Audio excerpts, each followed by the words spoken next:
சமையல். இன்னைக்கு நம்ம ஈஸ்வரி சமையல்ல சொரக்காயும் முட்டையும் வச்சு ஒரு டேஸ்டியான சைட் டிஷ் ரெசிபி தான் பார்க்க போறேங்க.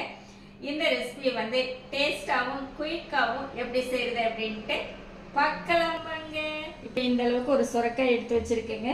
இதுல வந்து நம்ம பாதி மட்டும் இப்ப கட் பண்ணிக்கலாங்க. நம்ம பாதி தான் செய்ய போறோம், சரிங்களா? இந்த அளவு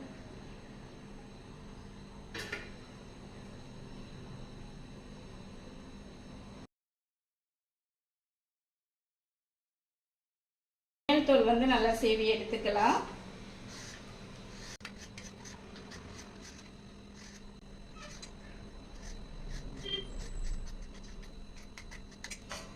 இப்போ சொரக்காய் வந்து 2 பீஸா கட் பண்ணிக்கலாங்க.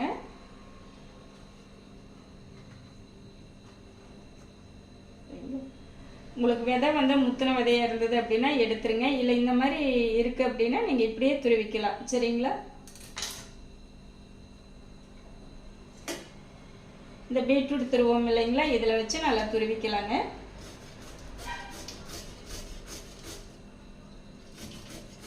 பாருங்க, இந்த மாதிரி எல்லாமே துருவி எடுத்துட்டு பார்க்கலாம். இப்போ அடுப்பு ஆன் பண்ணிட்டு கடாயை வச்சுட்டேங்க. இதில் ஒரு 4 ஸ்பூன் அளவு எண்ணெய் சேர்த்திக்கலாம். இந்த மாதிரி சின்ன ஸ்பூன்ல 4 ஸ்பூனுங்க. 1/2 ஸ்பூன் கடுகு, 1/2 ஸ்பூன் உளுந்தம்பருப்பு, 1/4 ஸ்பூன் சோம்பு. இப்போ கடுகு வந்து நல்லா பொரிஞ்சிட்டு இருக்குதுங்க. நல்லா ஒரு கைப்பிடி அளவு சின்ன வெங்காயம் எடுத்துட்டு இந்த மாதிரி நல்லா நீல வாக்கில் கட் பண்ணிட்டேங்க. இப்போ சேர்த்திக்கலாம்.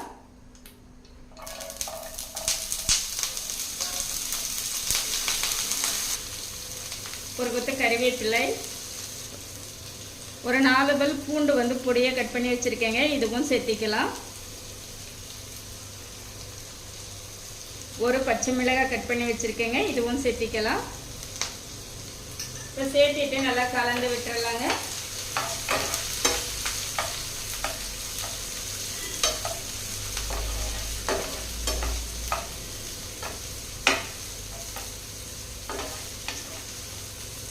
வெங்காயம் வதங்கட்டும். ஒரு சின்ன தக்காளி பொடியை கட் பண்ணி வச்சிருக்கேங்க, சேர்த்திக்கலாம். சேர்த்திட்டு கலந்துக்கலாங்க. இப்போ தக்காளி வெங்காயம் எல்லாமே நல்லா வதங்கிடுச்சுங்க. தக்காளி வந்து இந்த அளவுக்கு வதங்கினா போதும். இன்னும் நமக்கு சொரக்காயோட வதங்கும் போது இன்னும் கொஞ்சம் வதங்கி வருங்க. ஃபர்ஸ்டே நம்ம ரொம்ப வதக்கிட்டோம் அப்படின்னா ரொம்ப ஒரு புளிப்பு சுவையாக இருக்கிற மாதிரி இருக்கும். இப்போ வந்து நல்லா 1 கப் அளவு சொரக்காய் வந்து துருவி வச்சிருக்கேங்க, சேர்த்திக்கலாம்.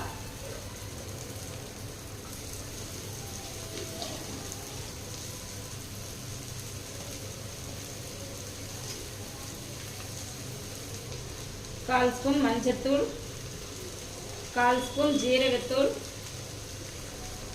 1/2 ஸ்பூன் மிளகாய்த்தூள், 1/2 ஸ்பூன் மல்லித்தூள், 1/2 ஸ்பூன் உப்பு. இப்போ எல்லாமே சேர்த்திட்டேங்க. இப்போ கலந்து விட்டுறலாம்.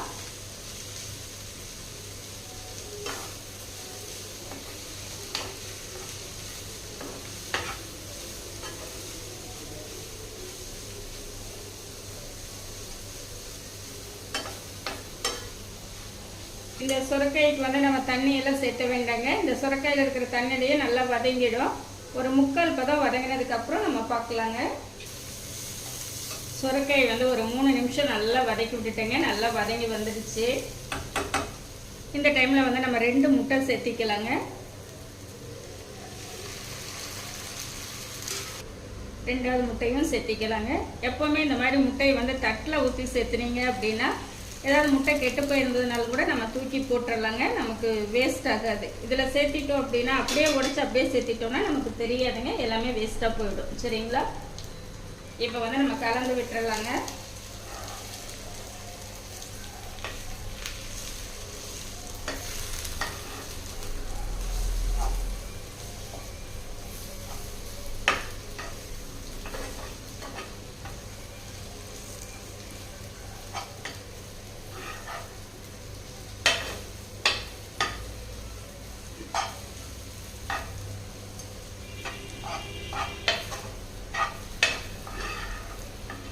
இந்த இந்த மாதிரி ஒரு டைம் செஞ்சு கொடுத்து பாருங்க. குழந்தைங்கெல்லாம் கேட்டு வாங்கி சாப்பிடுவாங்க.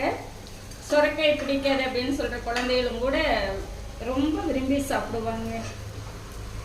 ரெண்டாவது நல்லா ஹெல்த்தியான ஒரு ரெசிபி. ஒரு 1/4 ஸ்பூன் மிளகுத்தூள் சேர்த்திக்கிறாங்க.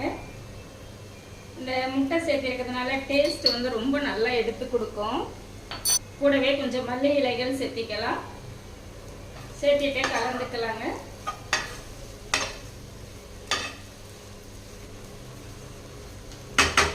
அவ்வளோதாங்க, நம்மளுக்கு நல்ல டேஸ்டியான சுரைக்காய் முட்டை மசாலா வந்து ரெடிங்க. இந்த மாதிரி நீங்களும் செஞ்சு பாருங்க, உங்களுக்கு ரொம்ப பிடிக்குங்க.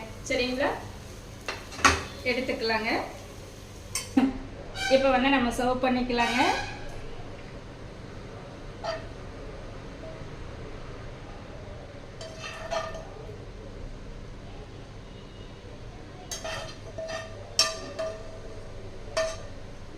இப்போ இந்த சைடிஷ் பார்த்தீங்க அப்படின்னா நம்ம சைடிஷாக மட்டும் பயன்படுத்தணும்னு இல்லைங்க, நல்லா சுடு சாதத்தில் வச்சு நல்லா பிசைஞ்சு சாப்பிடலாம். ரொம்ப நல்ல டேஸ்ட்டாக இருக்குங்க.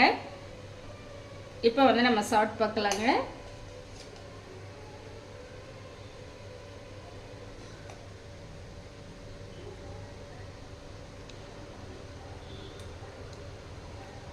நம்ம சேர்த்திருக்கிற மசாலாக்கள் சுரைக்காய் முட்டையோடு சேர்ந்து எல்லாமே நல்லா வெந்து சாப்பிட்றதுக்கு அவ்வளோ டேஸ்ட்டாக இருக்குதுங்க. நல்ல மணமாகவும் இருக்குது, நல்ல டேஸ்ட்டாகவும் இருக்குங்க. இந்த மெத்தடில் நீங்கள் ஒரு டைம் கண்டிப்பாக செஞ்சு பாருங்கள். சரிங்களா, எனக்கு நான் செஞ்ச இந்த ரெசிபி வந்து உங்களுக்கு ரொம்பவே பிடிச்சிருக்கும்னு நினைக்கிறேன். இந்த மெத்தடில் நீங்களும் செஞ்சு பார்த்துட்டு எப்படி இருக்குன்ட்டு கமெண்ட் பண்ணுங்கள். பிடிச்சிருந்தா லைக் பண்ணி ஷேர் பண்ணுங்கள். நம்ம ஈஸ்வரி சமையலை சப்ஸ்கிரைப் பண்ணி வச்சுக்கோங்க. இனி ஒரு நல்ல வீடியோவில் பார்க்கலாங்க. Bye bye.